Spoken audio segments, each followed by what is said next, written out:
আসসালামু আলাইকুম। আসেন কোরআন পড়ি, বুঝে বুঝে পড়ি, সেই অনুযায়ী আমল করি, সুন্দর জীবন গড়ি। আমি এখন সূরা আল বাকারার 10টি আয়াত তেলাওয়াত করার চেষ্টা করব।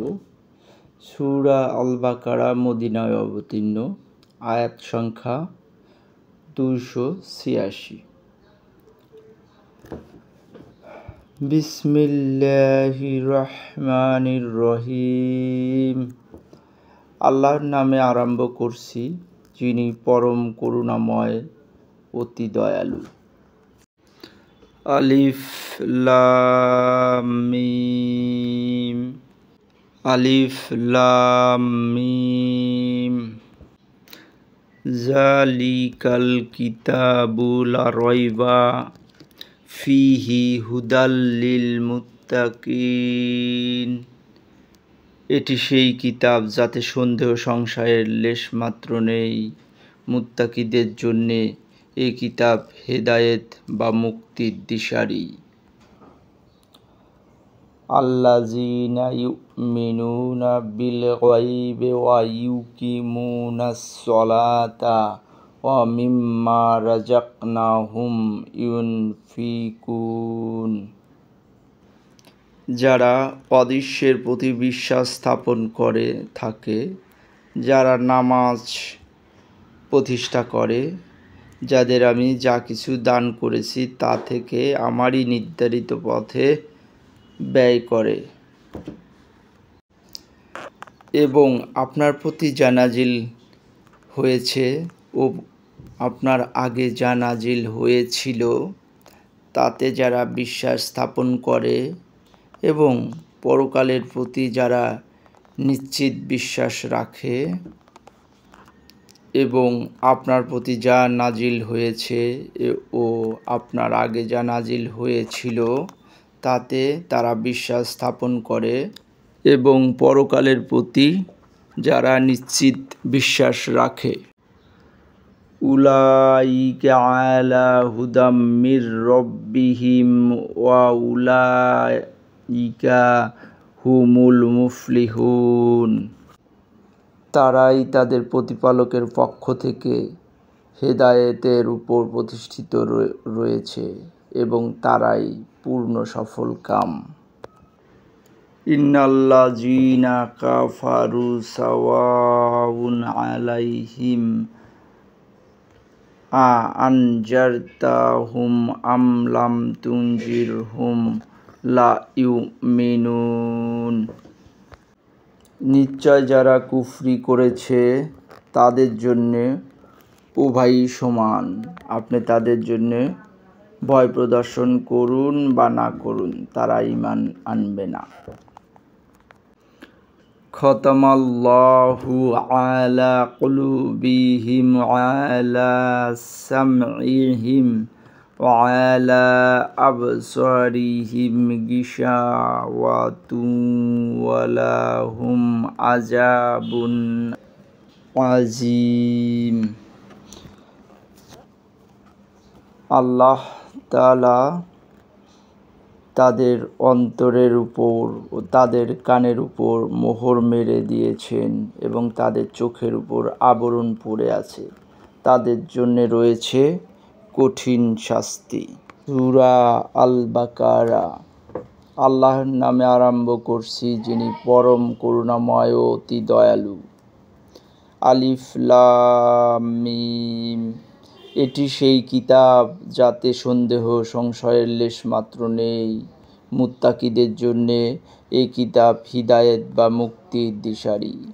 যারা অদৃশ্যের প্রতি বিশ্বাস স্থাপন করে, যারা নামাজ প্রতিষ্ঠা করে, তাদের আমি যা কিছু দান করেছি তা থেকে আমারই নির্দেশিত পথে ব্যয় করে,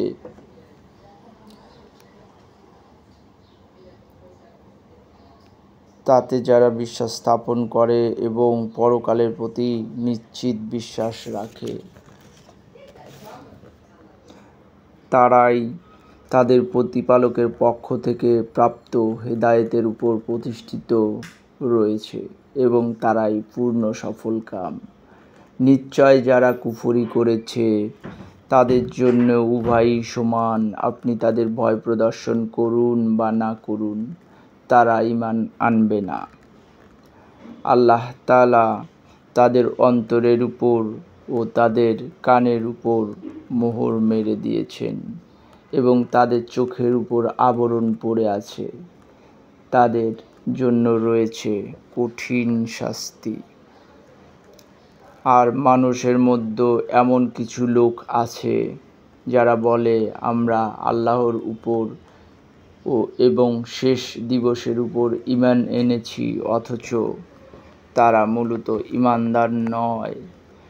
তারা আল্লাহ ও মুমিনের ধোঁকা দিতে চায়। মূলত তারা নিজেরা ছাড়া আর কাউকেই ধোঁকা দিতে পারে না, অথচ তারা এই উপলব্ধি করে না।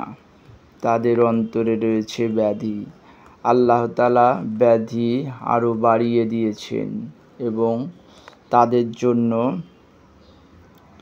পীড়াদায়ক শাস্তি রয়েছে, যেহেতু তারা মিথ্যা কথা বলতো। এবং যখন তাদের বলা হয় তোমরা জমিনে ফাসাদ করো না, তখন তারা বলে আমরা তো শুধু শান্তি স্থাপনকারী। সাবধান, নিশ্চয় তারা ফাসাদ সৃষ্টিকারী। কিন্তু তারা বোঝে না। এবং যখন তাদের বলা হয় অন্যরা বিশ্বাস করেছে তোমরাও তদ্রূপ বিশ্বাস স্থাপন করো, তখন তারা বলে নির্বোধরা যেরূপ বিশ্বাস করেছে আমরাও কি সেরূপ বিশ্বাস করব? সাবধান, নিঃসন্দেহ তারাই নির্বোধ, কিন্তু তারা তা জানে না। এবং যখন তারা ঈমানদারদের সাথে মিলিত হয় তখন বলে আমরা ঈমান এনেছি, অথচ যখন তারা নিজের ও শয়তান নেতাদের সাথে মিলিত হয় তখন বলে আমরা তোমাদের সঙ্গে আছি, আমরা তো কেবল ঠাট্টা বিদ্রূপ করে থাকি।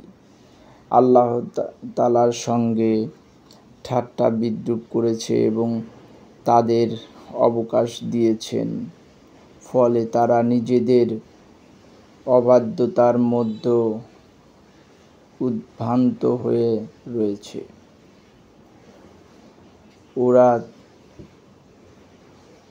তারাই যারা হিদায়াতের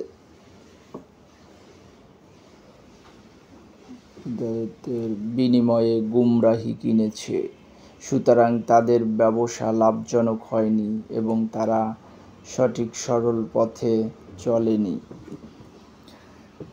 তাদের দৃষ্টান্ত ওই ব্যক্তির মতো যে অগ্নি প্রজ্বলিত করল, এরপর যখন তারা পার্শ্ববর্তী সমস্ত স্থান আলোকিত হলো, তখন মহান আল্লাহ তাদের আলো ছিনিয়ে নিল এবং তাদের অন্ধকারের মধ্যে ছেড়ে দিল। সুতরাং তারা কিছুই দেখতে পায় না। তারা বধির, মূর্খ, অন্ধ, অতএব তারা ফিরে আসবে না। অথবা আকাশ থেকে মুষলধারে বৃষ্টি বর্ষণের মতো, যাতে অন্ধকার, গর্জন ও বিদ্যুৎ রয়েছে। তারা বজ্রধ্বনি বশত মৃত্যুর ভয়ে তাদের কানে আঙ্গুল গুঁজে দেয় এবং আল্লাহ কাফেরদের পরিবেষ্টনকারী। অচিরেই বিদ্যুৎ তাদের দৃষ্টিশক্তি হরণ করবে। যখন তাদের প্রতি আলো